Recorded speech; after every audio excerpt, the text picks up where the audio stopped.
పొద్దునే కోడి కూస్తుంది. పచ్చని పొలాల్లో మంచు చుక్కలు మెరిసిపోతాయి. ఊరి చివర ఒక మట్టి ఇల్లు. ఆ ఇంటి ముందు ఆవులు గేదెలు కట్టేసి ఉంటాయి. పట్టణాల్లో టైం చూసి పండుగ, కాని పల్లెల్లో పొద్దు చూసి పండుగ మొదలవుతుంది.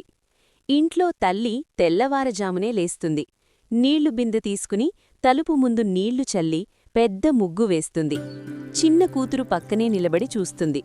కూతురు: అమ్మా, ఇంత పెద్ద ముగ్గెందుకు? అమ్మ నవ్వుతూ: ఇల్లు ఎంత పెద్దదో కాదు తల్లీ, మన మనసు ఎంత పెద్దదో చూపించడానికి. తాత పాత పంచె కట్టుకుని గుడినించి తీసుకొచ్చిన విభూతి పెట్టుకుంటాడు. తాత: ఈ పండుగ మనం బటికే భూమికి కృతజ్ఞత చెప్పే రోజురా. పిల్లలు తాత చుట్టూ కూర్చుంటారు. ఆవరణలో మట్టి పొయ్యి, కొత్త కుండలో పాలు బియ్యం. అత్తలు కోడళ్ళు కలిసి వంట. పాలు పొంగగానే అందరూ కలిసి పొంగలో పొంగల్! చిన్న పిల్లాడు చప్పట్లు కొడతాడు. ఇక్కడ పొంగేది పాలు కాదు, ఇళ్లలో ఆనందం. ఆవులు గేదెలకు పసుపు కుంకుమ, గజ్జలు పూలదండలు. తాత వాటి తలపై చేతి వేస్తాడు. తాత: ఈ జంతువులేరా మన కడుపు నింపిన దేవుళ్ళు. పిల్లలు గాలిపటాలెగురేస్తారు. రంగురంగుల పటాలు ఆకాశంలో. ఒక పట కట్టవుతుంది.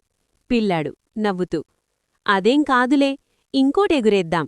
నరేషన్: ఇక్కడ ఓడిపోవడానికే పండుగే. సాయంత్రం భోగిమంట. పాత వస్తువులు మంటలో వేస్తారు. అమ్మ పిల్లలకు చెప్తుంది: అమ్మ, పాత బాధలు కూడా ఇలాగే వదిలేయాలి. పిల్లలు మంట చుట్టూ తిరుగుతారు. అరటి ఆకులు, పొంగలి, గారెలు, బెల్లం, నువ్వులు. అందరూ ఒకేసారి కూర్చుంటారు.